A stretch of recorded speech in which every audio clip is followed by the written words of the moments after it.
Hey everybody, this is Ben Marchman from NatureLink, and I am proud to present to you the Firekeepers Global Conference, in which we will gather for powerful conversations with cutting-edge experts and thought leaders who will guide you to connect to your truest self and activate your natural gifts.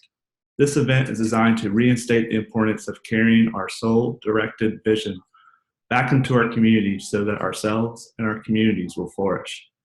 Here you're invited to learn how to seek the guidance of your inner voice so that you can truly understand what it means to live life with your truest purpose.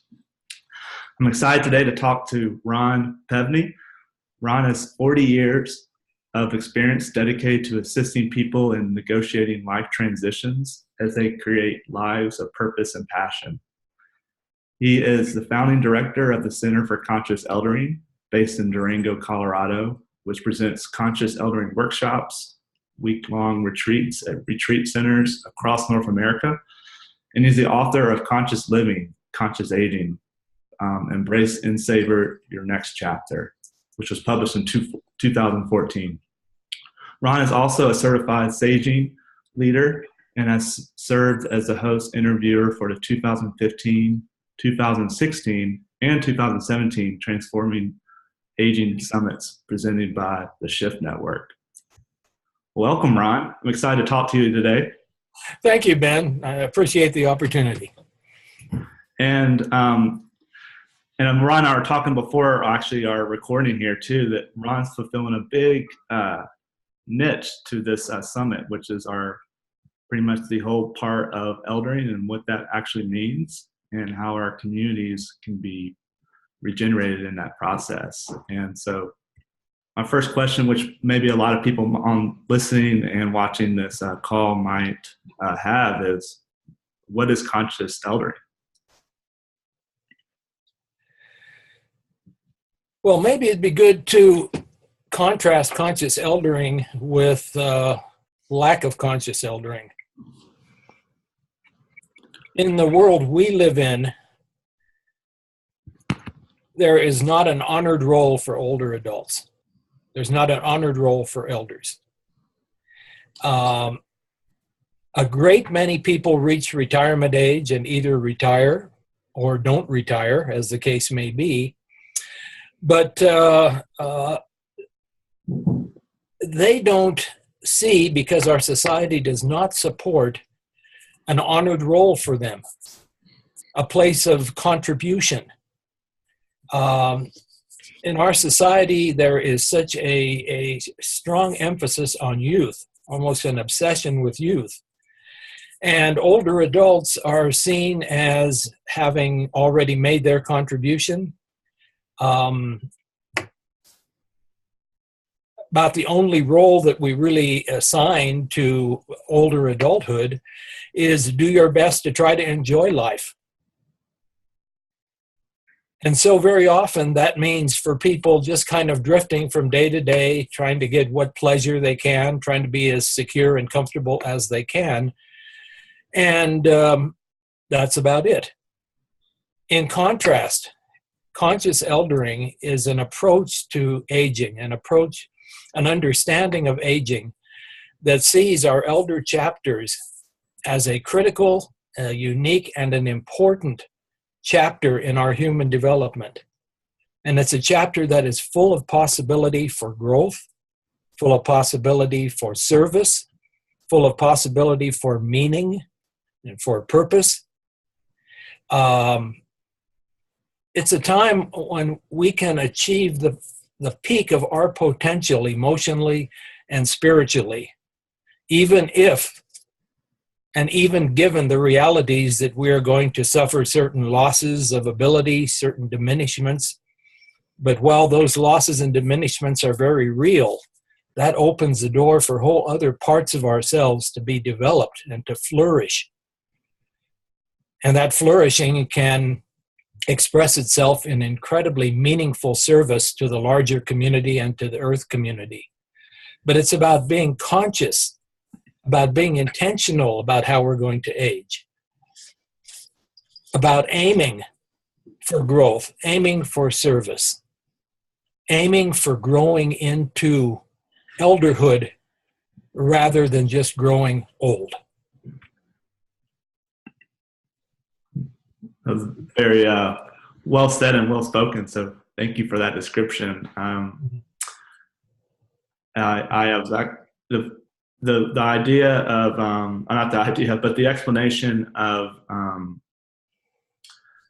what you've touched base on with the conscious, like not the almost like the unconscious views on how we view our elders, and we're so conscious on our youth. Definitely agree with that. Like when in my work of rites of passage work, everybody's so focused on, the 18 to 20, the young adults into adulthood, and why that's so important. And like these other stages, we go through other transitions in our life. That's not the biggest one. And we just kind of were almost like unconscious thought of that. So that was just really well spoken and well said. I like how you explained that. And I would add, Ben, that transition from youth into adulthood is a critically important transition in terms of the development of our psyches, our development as human beings, and in terms of our role in society. I believe that equally important is the transition from midlife adulthood into a life stage called elderhood. When you think about it, as we go through this transition, a great many of us in the world we live in, with all the advances in medical care and understandings about taking care of ourselves, a great many of us are going to have 20, 30 years after retirement age. That is a long segment of life. And it's a segment of life that has a purpose. It has great potential. It's not just a time for kind of resting on our laurels or just kind of existing. And as is the case, as you well know, with any significant transition, it requires preparation. It requires challenge. It requires going through certain stages and dynamics so that we can truly make that transition. And if we don't do that, as so many people don't in our society, which doesn't support transitions, as we all know, and doesn't honor elderhood, then it's kind of hit or miss whether we are able to move into any of the potential of true elderhood or whether we just drift into getting old. Yeah.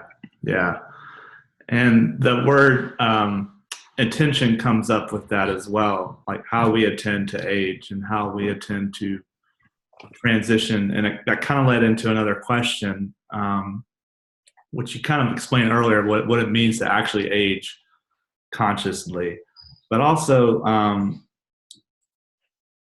when we were focusing on like elderhood, my other question was like, how can we find the meaning and purpose after retirement when we no longer are in those jobs? Like, how can we refine that intention to help our life provide meaning? One thing that is really critical, a starting point for this conversation and the starting point for the process you're talking about, is belief. The beliefs we carry about our lives, about what's possible, about what the stage of life is all about, are critical in shaping how that stage of life unfolds for us. And a great many of us, given that we've all been raised in a society that does not have an honored role for elders and doesn't understand this, a great many of us carry deep-seated beliefs that youth is the time when we shine, and that aging is almost like a disease, if you will, which I think is an incredibly disempowering, sad belief.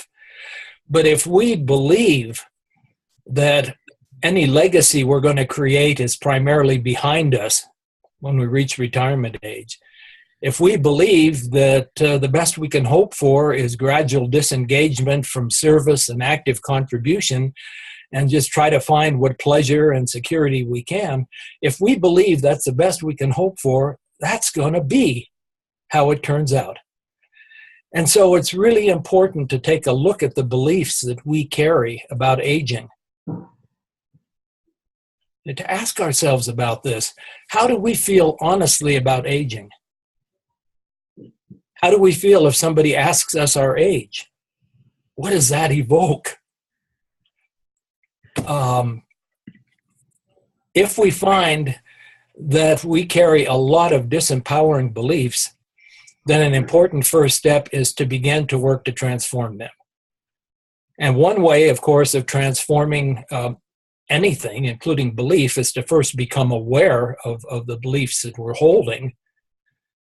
So they're not over there just insidiously polluting our life. We become aware of them. Another important thing to do then is to look for models. And we are fortunate that these days there are a lot of people, a lot of baby boomers, a lot of people older than baby boom generation, who recognize the call to true elderhood and are starting to live that and embody that.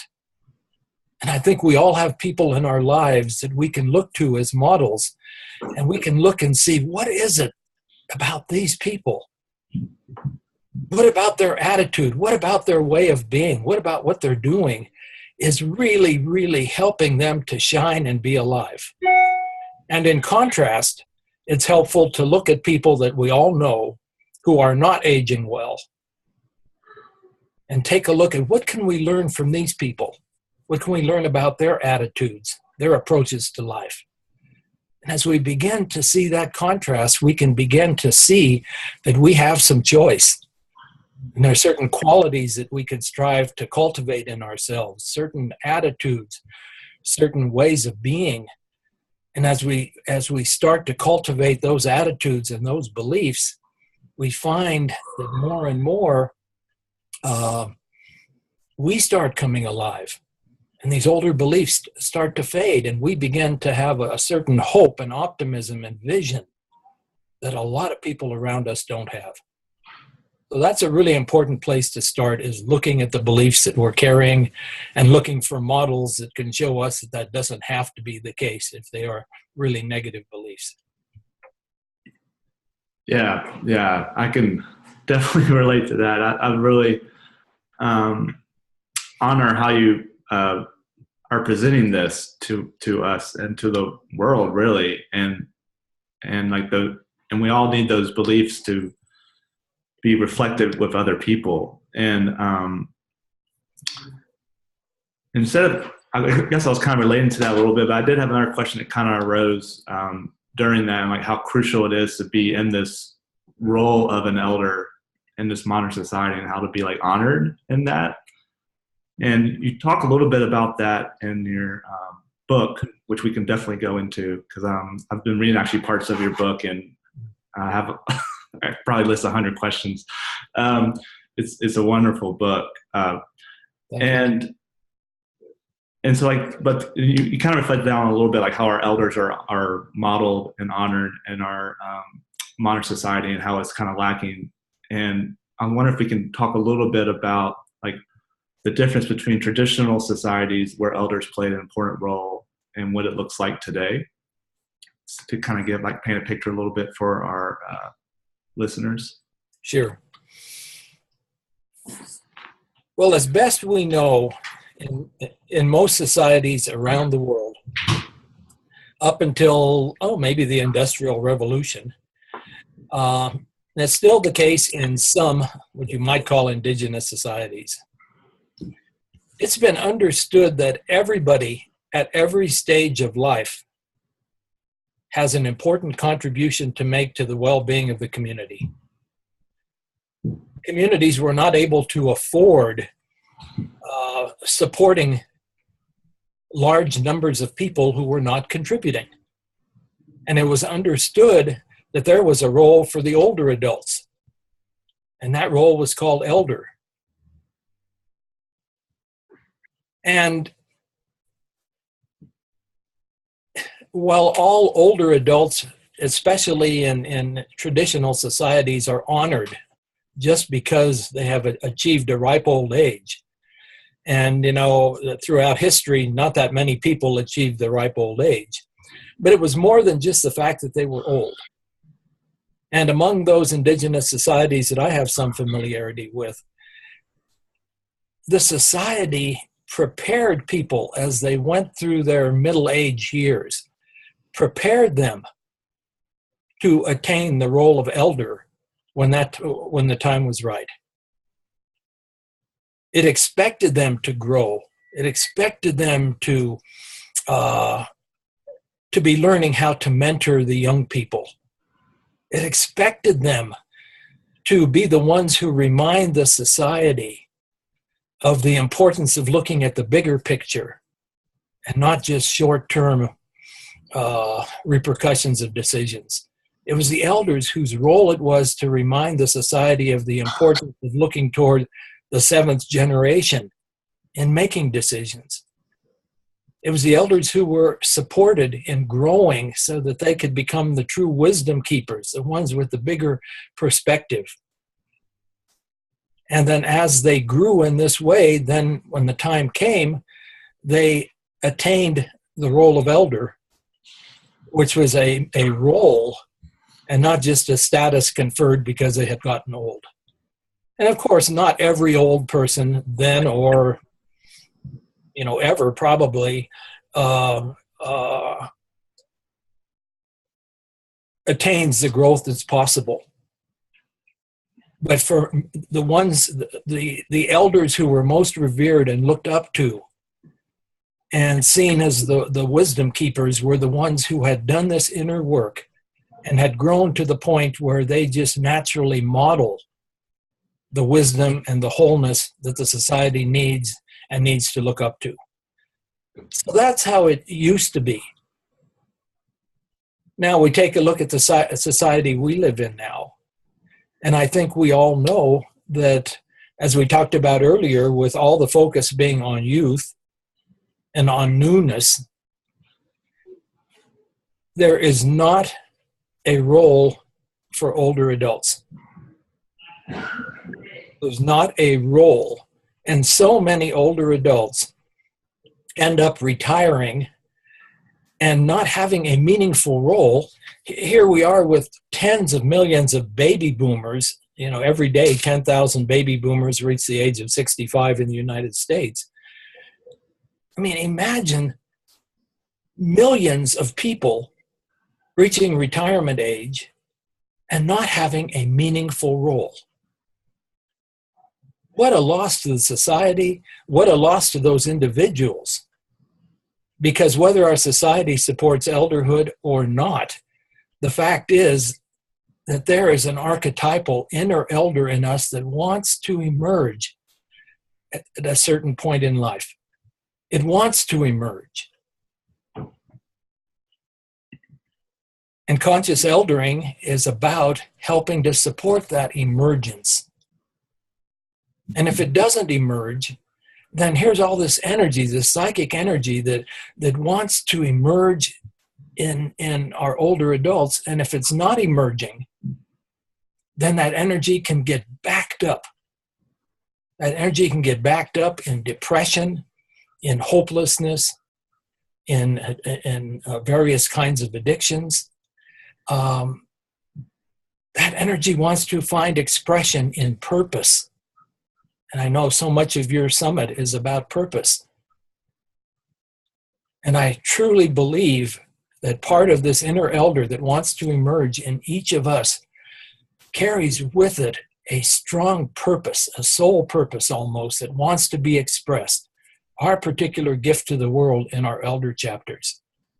But we have to be aware of that purpose. We have to be aware of these possibilities, or the chances are that we're never going to reach this potential.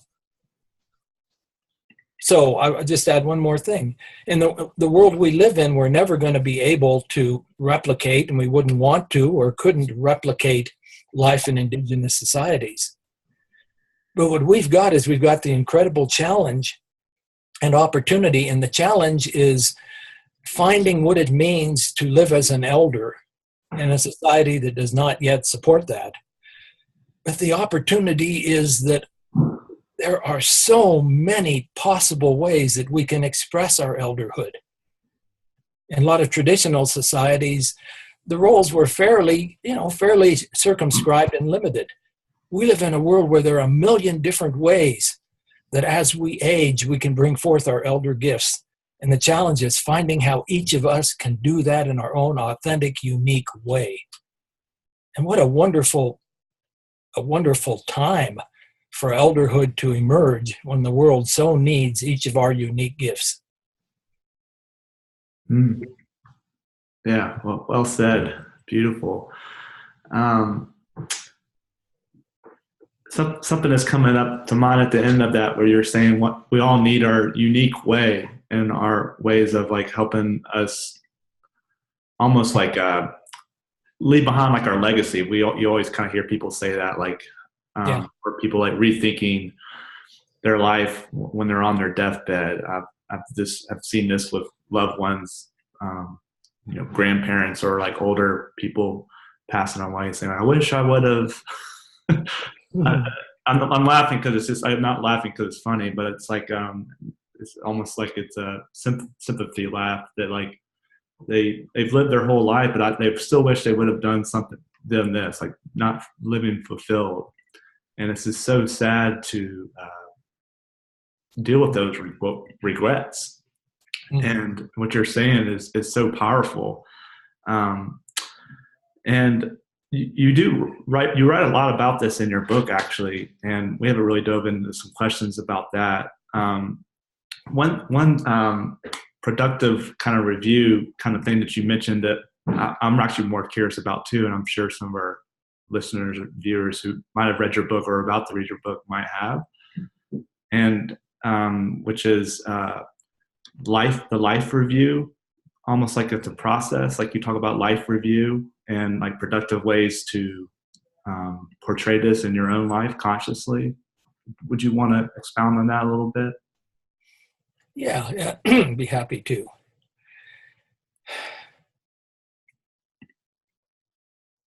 If we're going to move forward into a new set of possibilities, into a new life chapter, it is really, really important to spend time, as has happened in preparation for all rites of passage, I think, throughout history, taking a look at the life we have lived so far.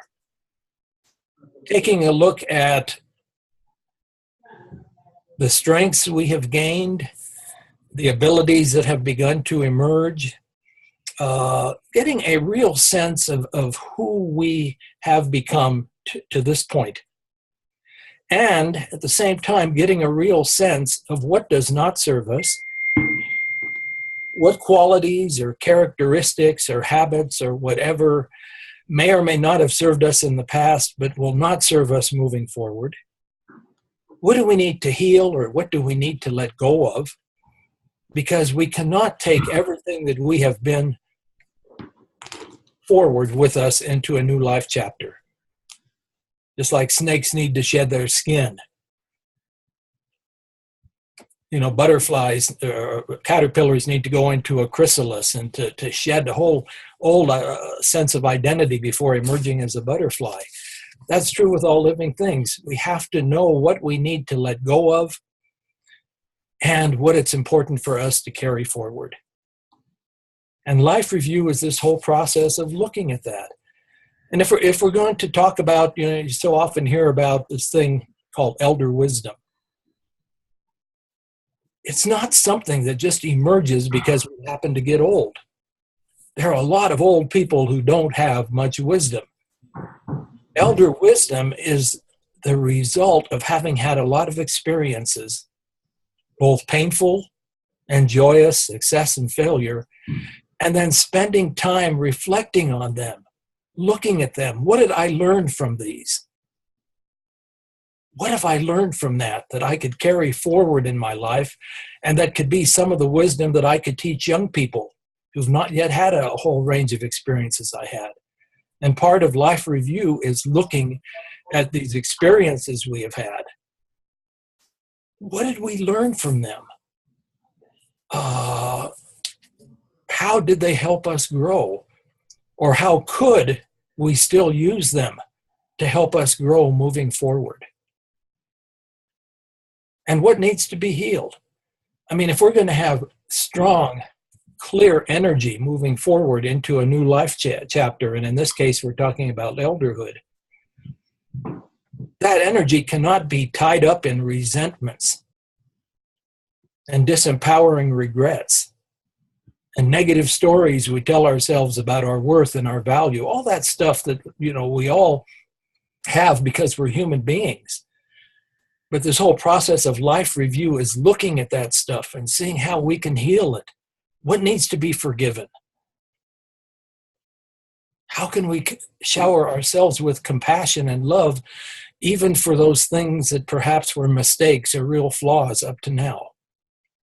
All that healing then is what frees up the energy, so that as we move into our new life chapter of elderhood, we have energy to propel us forward, energy to support the emergence of our gifts, energy to help us deal with the losses and diminishments that are going to happen. We're going to be healthy beings who are able to deal with both the challenges and the opportunities that are going to come as we age. Beautiful. I love that. I like that process and how you phrase that, because it seems like that life review process. I mean, I'm not an elder, but I can just relate to elders that I've seen. They've touched base on pieces of that, but they haven't almost like treated it like a process. They just kind of, maybe it just came systematically, or maybe it just came at times in their life. And in their cases, it's unfortunately, it could have been too late, because they were having those regrets at the end. So I really respect how you've written that in a way that it's like, it is a process and it can be done this way, and like almost like here's how. And I would say, Ben, that a natural part of aging is that there's a natural inclination to find ourselves beginning to look at the past. It happens naturally, but oftentimes it happens just hit and miss. And oftentimes we are so wrapped up in outer activity, because we are not an inward society. We're so wrapped up in outer activity and noise of every kind that we hardly even have the time to honor that inner call to kind of take a look at the past. What has it all meant? And so what conscious eldering strongly advocates, as you say, is making it a consciously chosen process. Taking the time, perhaps to one way of doing it that a lot of people find valuable is to, over a period of time, sitting down with your journal, divide your life into 7-year segments. Start with the first 7 years, the January of your life. Then look at the February of your life, the next 7 years. And take a look at things for each 7 years, like, what are the strongest memories I have? Who had the biggest influence on me? What were the biggest challenges? What brought me the most joy, the most pain? What do I think is the most important thing I learned during that time that maybe helped to shape who I've become? Doing it in a systematic way like that can be really, really valuable. Yeah, I could definitely see that. I like how you laid that out from the Januaries to Februaries. Most people can definitely probably relate to that too. And another part in your book that you kind of had added from the life review process and expounded on was the importance of doing this work, this internal work in nature, in like a natural setting. If you don't have like a wilderness setting of your own, like a park, and just spending time in that natural world. And for some of our viewers, some of our listeners, I'm sure a lot of them are probably already know the importance of that. But if somebody was watching and they didn't understand really why that's so important, could you expound on that a little bit as well? Like how they can do this life review process and get more out of it outdoors instead of indoors. Yeah, and I'll maybe expand on your question even a little bit more than what you said. Sure. one of the real opportunities of growing into elderhood is to get increasingly in touch with your own authentic, unique voice. And, throughout much of our lives, the earlier chapters of our lives were about establishing ourselves, finding our work, having a career, having family, developing a healthy ego. All of that. And so very often we ended up losing sight of who we really are, what our unique voice is, because all these other voices from society are telling us who we should be, what we should value.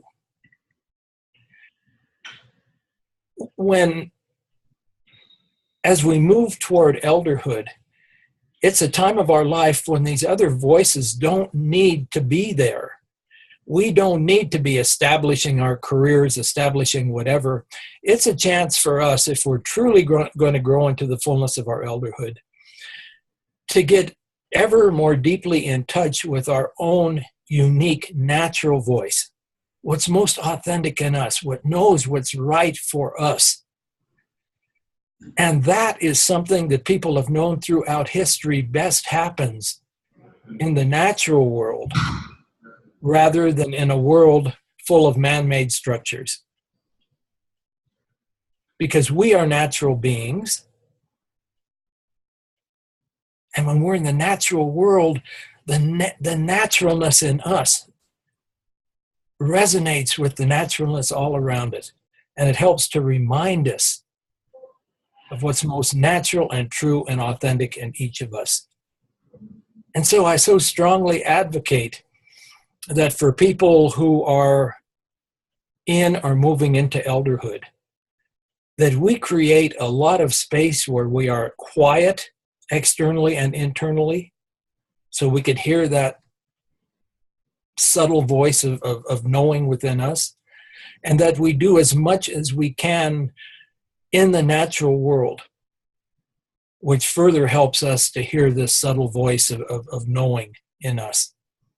And beyond that, I think we all know about just the healing energies of the natural world. It helps to heal our bodies. It heals our minds. There's a whole source of energy there that it is really, really hard to find when we're immersed every day in the man-made world. Yeah, definitely. And thanks for explaining that a little bit more for our listeners who might have not have found that correlation. And yeah, in the natural world, going back with the natural world into like that process even deeper. And when we're like in these rites of passage programs, even from indigenous societies, even to modern day Vision Quest, rites of passage ceremonies, there is a phase called the Death Lodge work, where you're learning how to something new has to die for you to move forward. And of course, you talked a little bit about that with eldering, like how to leave these things behind in a certain process. But what I found also interesting is how you've related the Death Lodge practice to supporting conscious eldering, which is, if you're a younger person, you're not probably thinking of this work. Like if you're in your 30s and you're a guide, or if you're somebody going through the process in a Vision Quest before you're solo, you're not probably thinking too much about your future as an elder. But when you're an elder coming back into this process or going through one of these ceremonies, it can be really impactful. And so the question I kind of had to that long explanation was, what is the Death Lodge practice like to you, like in your words? And then like, how can it support conscious eldering?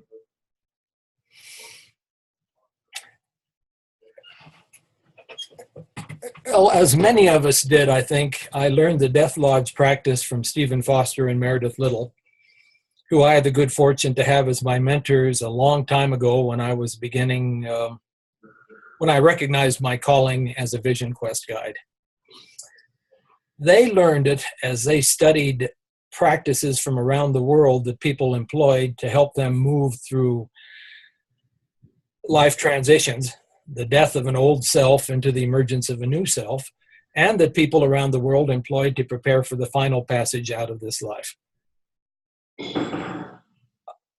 In short, and I'll try to keep this short, in short, it is a practice for helping us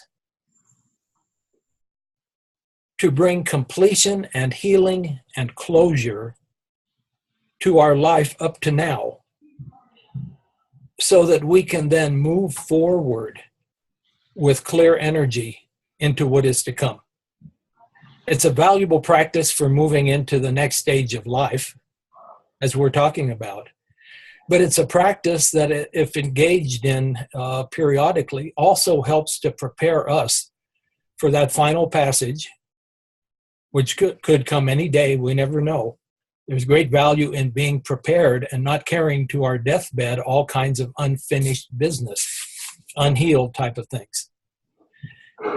Can I tell a brief story that maybe exemplifies this in the most powerful way? Yeah, and that's a loaded question. I'm glad you mentioned that to make it short, because we could go on about that. Yeah, I think a story would be perfect. A woman came to one of our programs, one of our week-long retreats, in great pain because her daughter had taken her life about 3 or 4 years before. And there was so much unsaid, unexpressed between the two of them. The woman just could barely function. On this retreat, she did the Death Lodge work.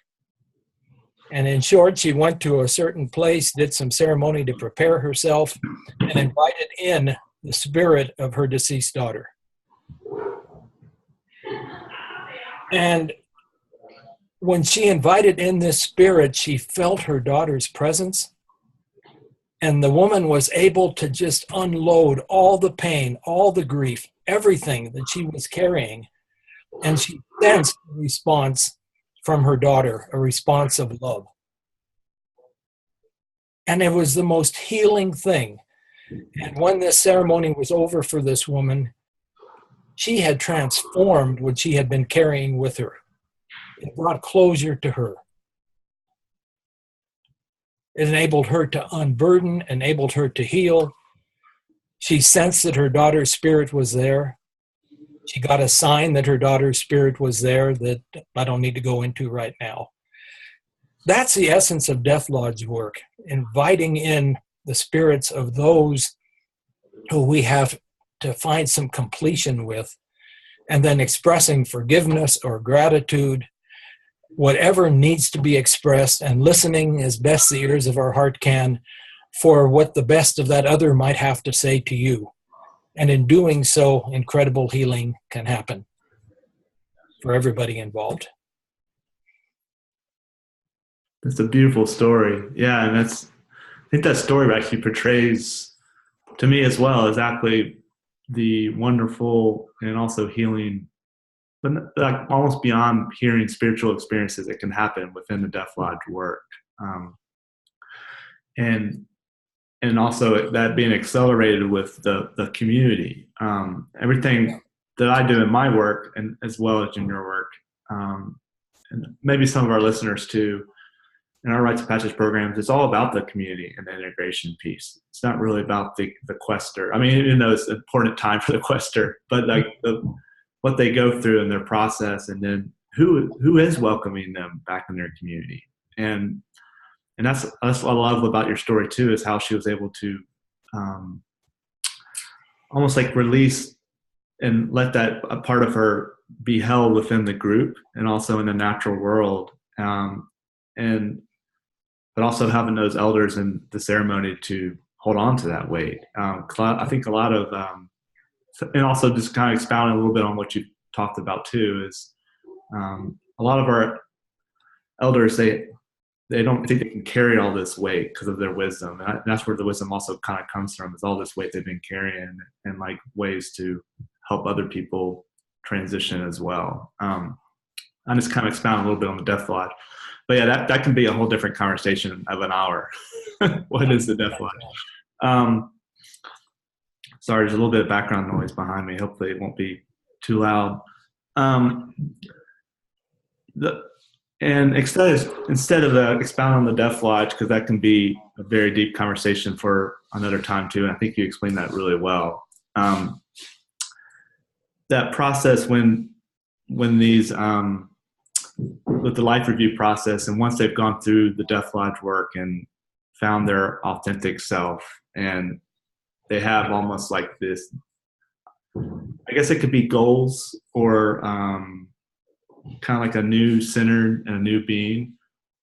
It kind of, I guess the word to explain that would be legacy, the easiest word to say that, or a plan. And you do talk a lot about legacy, which is great, and like almost like this new rekindled passion to leave behind your work. So I guess the overall question to that would be like, how do we know like what our legacies are? Like, how do we build up to that with this process, like as an individual? And then like, and when we can have like these years to live up to that, like how do we build up with this legacy process while using the life review? Does that make sense?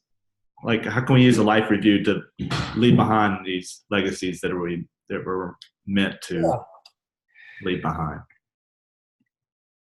Well, I think, Ben, that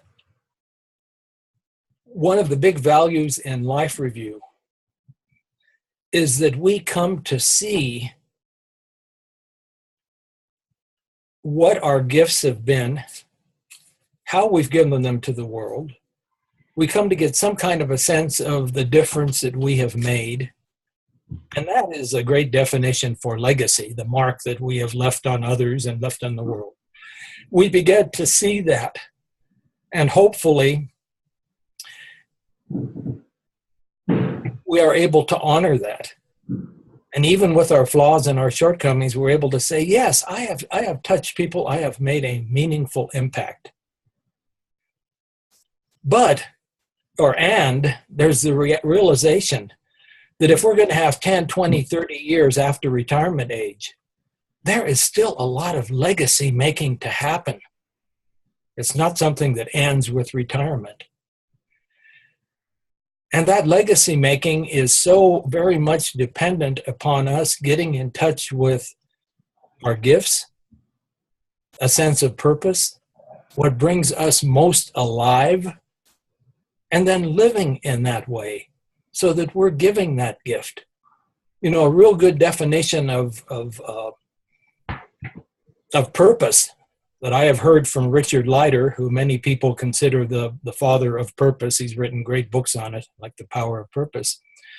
A great definition of purpose, and I think a great definition of maybe the key characteristic of elderhood, is that our priority in waking up each morning, I mean, our number one value in waking up each morning is that somehow today I am going to serve, and somehow today I'm going to grow. And if we carry that mindset, that that's our biggest value, not that I'm going to somehow be comfortable today or I'm going to be as secure as I possibly can, not saying those aren't important, but if our biggest value is I'm going to somehow grow, I'm going to somehow serve, then we have the mindset that's going to enable us to be using our gifts and to be honing in on how we can best serve others as elders. But that mindset is really an important thing as a starting point. And then making sure we use these gifts. And one thing I really would like to say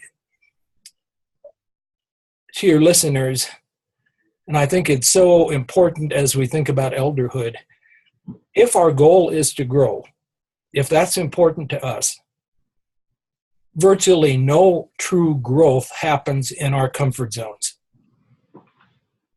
Now, it doesn't mean that there's not a place for comfort. We need those times of just rest and enjoyment. But if we want to continually be growing and stretching into the fullness of who we can be, we have to be willing to step outside our comfort zones. And giving our gifts authentically can oftentimes be uncomfortable. especially when we don't have a whole lot of support around us. And that is the reason, as you've talked about a little bit earlier, community is so important. I do not believe that we can really age well, age consciously in isolation. We need to find at least some other kindred spirits to support us on that journey.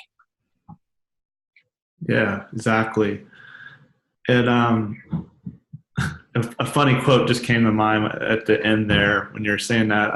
We have a couple elders who join us on the community when we're welcoming people back out of the Vision Quest ceremonies.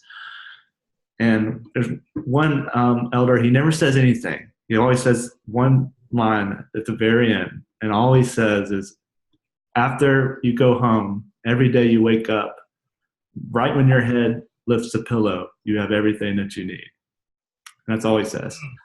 But it just kind of sums up what you're saying. It's like, beautiful words. What's right here is all you need.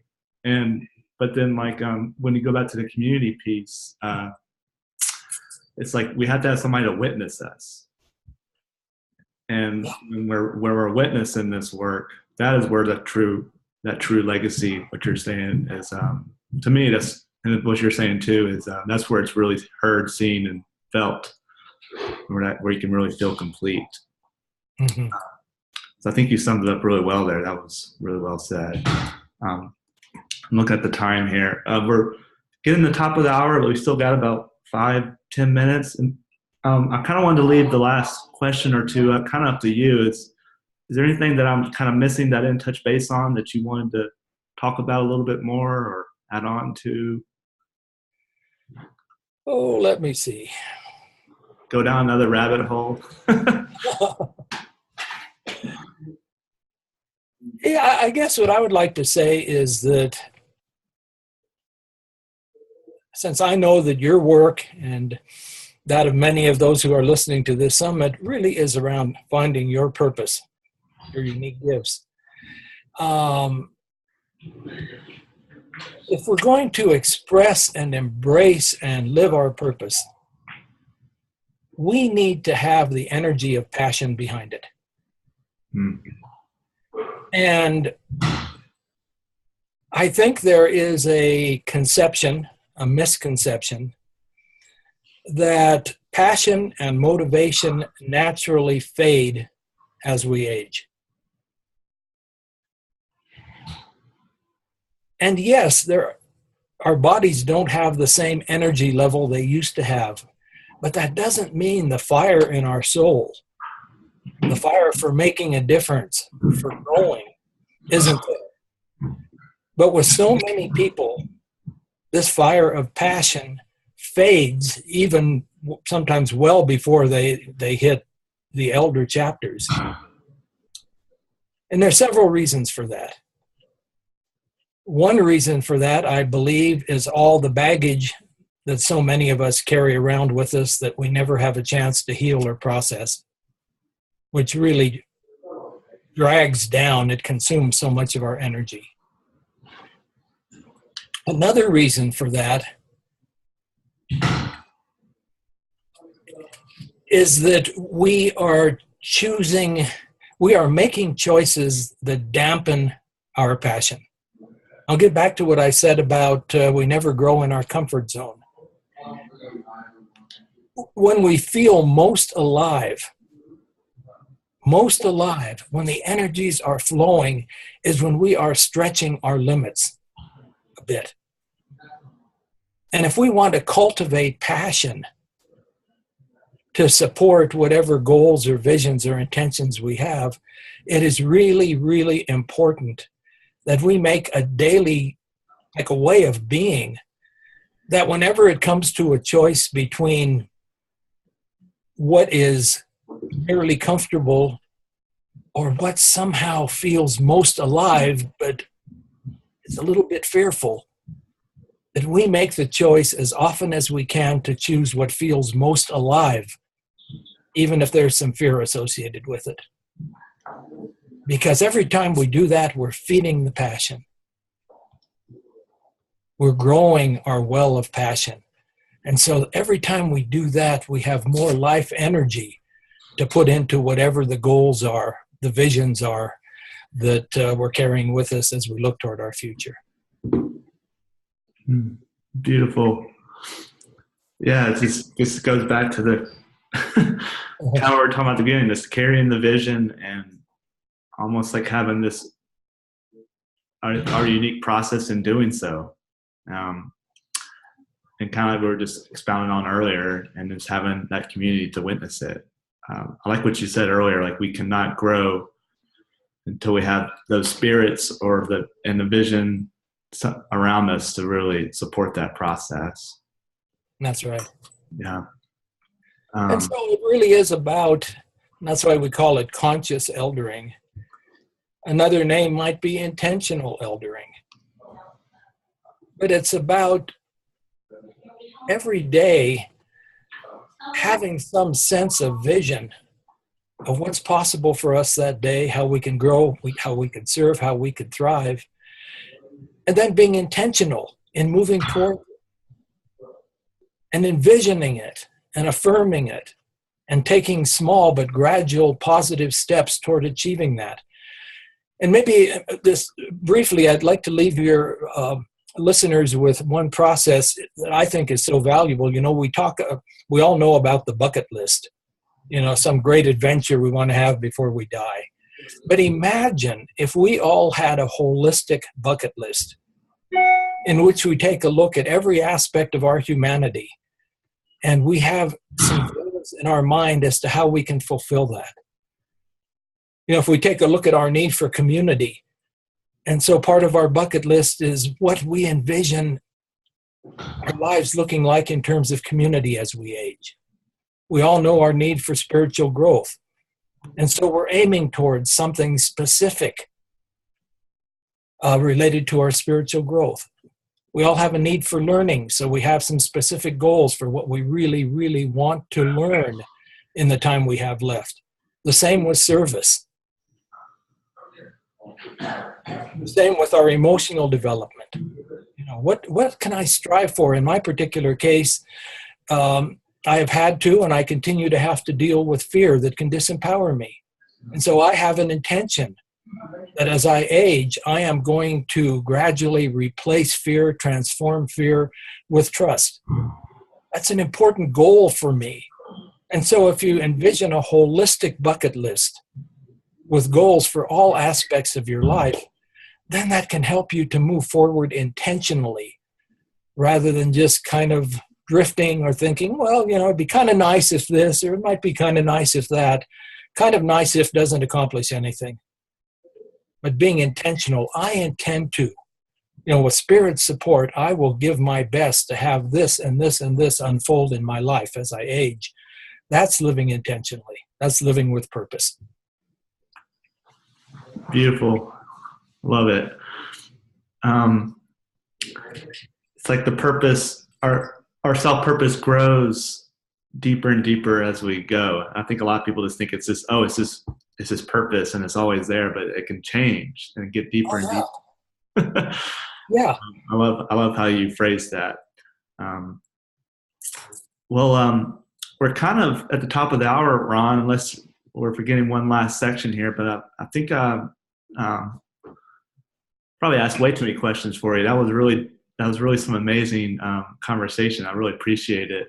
And I didn't know if you wanted to talk a little bit about your free gift that you're offering for the viewers and the listeners, which was it's like, I think you're offering a 5% tuition discount for your 2020 programs. Yeah. Talk about any of those coming up.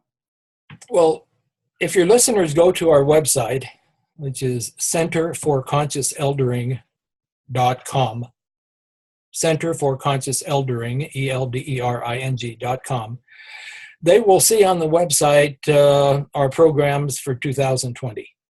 Some of them are weekend workshops, some of them are week-long retreats, and in between. And we're offering a 5% tuition discount to anybody who has listened to this summit. And when they contact us or when they register, they indicate that they learned about the Center for Conscious Eldering through listening to this summit. we'd love to have them join us. And if this work feels like something that really resonates with and calls to some of your listeners, I can say that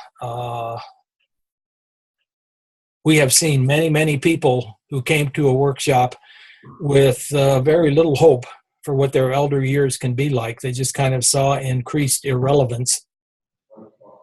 And they left the workshop seeing that, man, there are great possibilities. There is so much that's possible for me for that. I want to grow into the best I can be.